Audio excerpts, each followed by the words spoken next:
Assalamualaikum warahmatullahi wabarakatuh.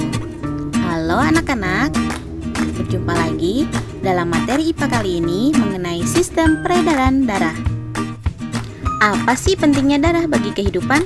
Organ apa saja yang berperan dalam sistem peredaran darah manusia? Mari kita pelajari. Pernahkah kamu melihat bagian tubuhmu terluka? Misalnya karena terjatuh akibat bermain sepeda atau terkena benda tajam seperti pisau. Ketika tubuhmu terluka, bagian tubuh yang terluka tersebut akan mengeluarkan darah. Setelah beberapa lama, darah yang awalnya keluar dari tubuh dapat berhenti. Bagaimana hal tersebut dapat terjadi? Apa yang terjadi dengan tubuhmu jika darah keluar secara terus-menerus? Tentu, jika darah keluar secara terus-menerus, kamu akan kekurangan darah.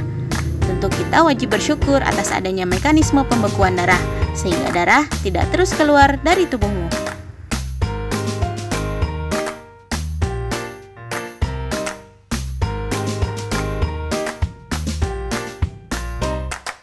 Mari kita pelajari apa fungsi dari darah dan bagaimana proses pembekuan darah.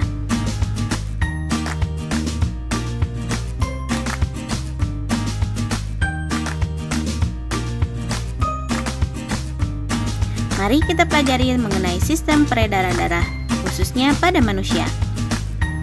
Terdiri dari darah, pembuluh darah, dan jantung.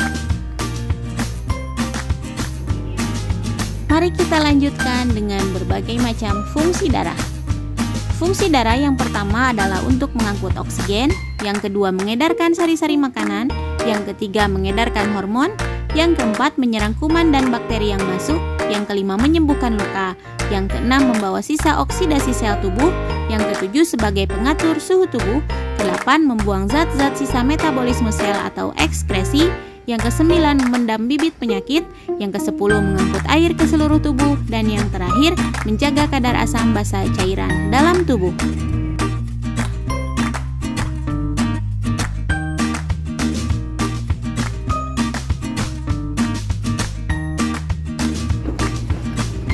Darah merupakan jaringan ikat yang berwujud cair dan tersusun atas dua komponen utama, yaitu plasma dan elemen seluler. Sel darah terbagi menjadi tiga, yaitu sel darah merah eritrosit, sel darah putih leukosit, dan keping-keping darah trombosit.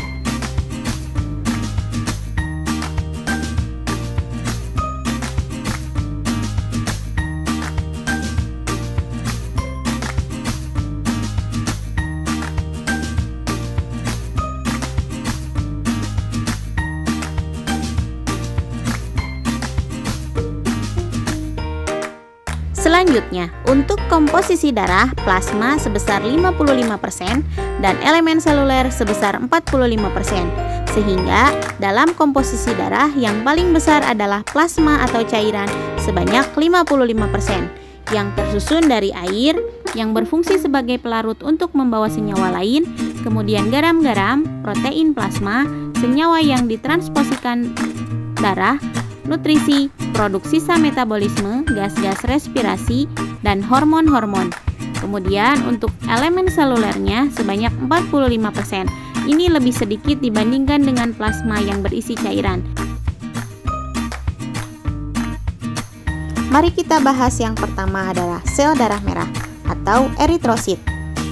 Bentuknya bulat, pipih cekung di tengah, bikonkav, umurnya 120 hari, fungsinya mengikat oksigen, kemudian mengandung hemoglobin sehingga berwarna merah, dihasilkan di sumsum merah tulang pipih, jumlahnya sekitar 5 juta per milimeter kubik. Sel darah merah berfungsi membawa hemoglobin yang telah terikat oksigen dari paru-paru menuju jaringan yang lain. Sel darah merah yang telah mengangkut oksigen harus mengangkut hemoglobin yang telah terikat karbon dioksida kembali ke paru-paru untuk melanjutkan siklus pernapasan manusia.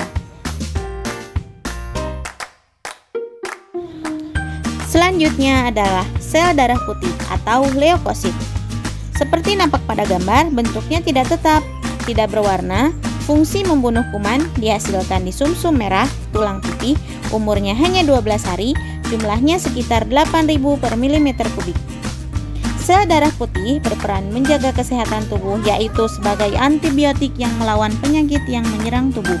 Sel ini dapat berperan karena memiliki sifat ameboid, yakni sifat yang bisa membuatnya bergerak bebas. Selain itu, sel darah putih juga memiliki sifat fagositosis yang mampu memangsa bakteri dan sel-sel yang sudah mati. Nah, ini merupakan karakteristik jenis-jenis dari sel darah putih. Terbagi menjadi dua, yaitu granulosit dan agranulosit. Granulosit terdiri dari eosinofil, basofil, neutrofil. Kemudian agranulosit terdiri dari limfosit dan monosit. Eosinofil berfungsi pada reaksi alergi, terutama infeksi cacing. Basofil berfungsi pada reaksi alergi. Neutrofil berfungsi menyerang sebagai fagosit atau penyerang patogen.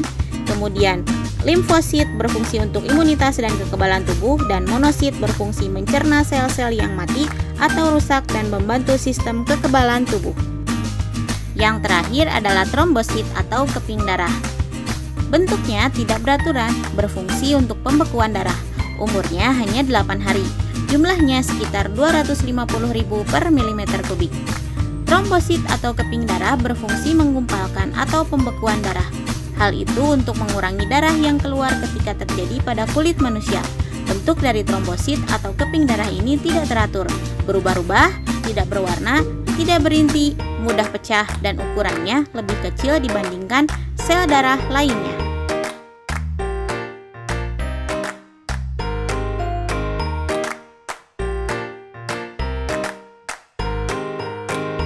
Mari kita simak skema dari proses pembekuan darah. Sesaat setelah bagian tubuh terluka, trombosit akan pecah karena bersentuhan dengan permukaan kasar dari pembuluh darah yang luka. Di dalam trombosit terdapat enzim trombokinase atau tromboplastin. Enzim tromboplastin akan mengubah protrombin atau calon trombin menjadi trombin karena pengaruh ion kalsium dan vitamin K dalam darah. Trombin akan mengubah fibrinogen atau protein darah menjadi benang-benang fibrin. Benang-benang fibrin ini akan menjaring sel-sel darah sehingga luka tertutup. Kemudian darahnya tidak menetes lagi. Nah, sehingga pada proses pembekuan darah ini darah tidak akan mengalir terus-menerus. Sekarang kita masuk ke penggolongan darah. Tahukah kamu sistem penggolongan darah? Darah dapat dikelompokkan berdasarkan sistem A, B, dan kosong. Sistem resus dan sistem MN. Sistem A, B, dan kosong dan resus merupakan sistem penggolongan darah yang sering digunakan. Berdasarkan sistem penggolongan darah A, B, dan kosong, darah dikelompokkan menjadi 4 golongan darah, yaitu golongan darah A, golongan darah B, golongan darah AB, dan kosong, atau sering kita menyebutnya O. Pembagian ini dilakukan karena adanya perbedaan agglutinogen atau antigen pada permukaan membran sel darah merah dan antibodi atau agglutinin dalam plasma darah. Kita simak tabel golongan darah resipien dan donor. Kamu dapat mengetahui bahwa golongan darah AB dapat menerima darah dari resipien golongan darah apapun. Oleh karena itu, golongan darah AB disebut dengan resipien universal.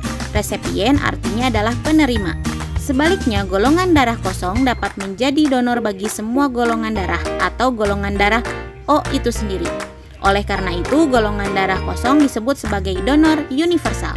Meskipun secara teorinya golongan darah AB dapat menerima dari semua golongan darah, akan tetapi pada praktiknya tim medis selalu mengusahakan golongan darah yang sama pada saat transfusi darah. Darah dapat mengalir ke seluruh tubuh karena di dalam tubuh kita terdapat organ yang berperan sebagai pemompa darah yang disebut dengan jantung. Mari kita simak anatomi jantung pada manusia. Terdiri dari 4 ruangan, yaitu serambi kiri dan serambi kanan, kemudian bilik kiri dan bilik kanan. Darah dari seluruh tubuh akan masuk pertama kali ke serambi kanan, sehingga darah dalam serambi kanan lebih banyak mengandung CO2. Dari serambi kanan, darah akan melewati katup tricuspidalis menuju bilik kanan. Katup ini berfungsi agar darah tidak dapat kembali ke serambi kanan. Darah yang ada dalam bilik kanan dipompa oleh bilik kanan melewati arteri pulmonalis menuju paru-paru agar CO2 dalam darah terlepas dan terjadi pengikatan oksigen. Mari kita lanjutkan dengan pembuluh darah. Pembuluh darah terbagi menjadi 3, yaitu pembuluh nadi atau arteri dan pembuluh balik atau vena. Pada tabel hanya terdapat 2, tetapi ada satu lagi yang disebut dengan pembuluh kapiler. Arteri merupakan pembuluh darah yang mengalirkan darah keluar jantung, sedangkan vena mengalirkan darah masuk ke dalam jantung. Arteri berisi darah yang mengandung oksigen, kecuali pembuluh arteri pulmonalis. Vena berisi darah yang banyak mengandung karbon dioksida, kecuali vena pulmonalis. Ujung arteri dan vena bercabang-cabang menjadi pembuluh-pembuluh kecil yang disebut pembuluh kapiler. Pada pembuluh kapiler inilah terjadi pertukaran gas oksigen dan gas karbon dioksida antara darah dengan jaringan tubuh.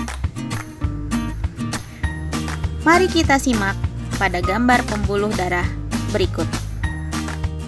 Pembuluh darah kapiler ialah pembuluh darah kecil di tubuh berdiameter 5-10 mikrometer yang menghubungkan arteriola dan venuola dan memungkinkan pertukaran air, oksigen, karbon dioksida, serta nutrien dan zat kimia sampah antara darah dan jaringan di sekitarnya. Dinding kapiler adalah endotel selapis tipis sehingga gas dan molekul seperti oksigen, air, protein, dan lemak dapat mengalir melewatinya dengan dipengaruhi oleh gradien osmotik dan hidrostatik. Mari kita pelajari mengenai perbedaan pembuluh arteri dan pembuluh vena. Pembuluh nadi atau arteri tempatnya agak tersembunyi di dalam tubuh, sedangkan pembuluh balik atau vena dekat dengan permukaan tubuh dan tampak kebiru-biruan. Dinding pembuluhnya untuk pembuluh nadi tebal, kuat, dan elastis, sedangkan pembuluh balik tipis dan tidak elastis. Aliran darahnya untuk pembuluh nadi meninggalkan jantung, sedangkan pembuluh balik menuju jantung. Denyutnya kalau pembuluh nadi terasa, kalau pembuluh balik tidak terasa. Katupnya satu pada pangkal jantung kalau pembuluh nadi, sedangkan pembuluh balik banyak di sepanjang pembuluh. Darah yang keluar biasanya pembuluh nadi memancar, sedangkan pembuluh balik darahnya tidak memancar.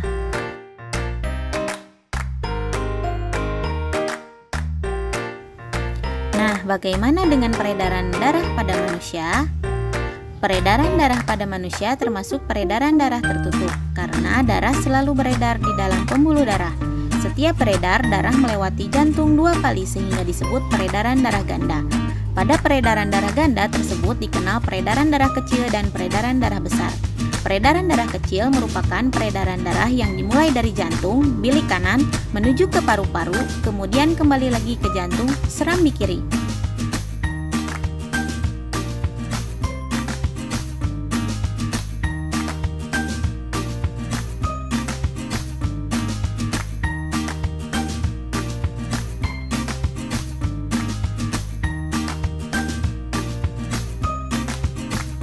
Selanjutnya untuk peredaran darah besar.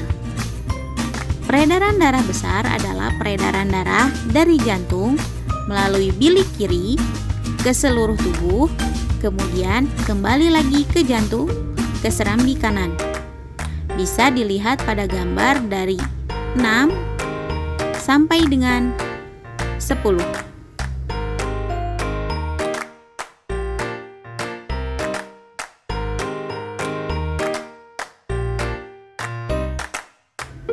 Sampai jumpa pada materi selanjutnya. Wassalamualaikum warahmatullahi wabarakatuh.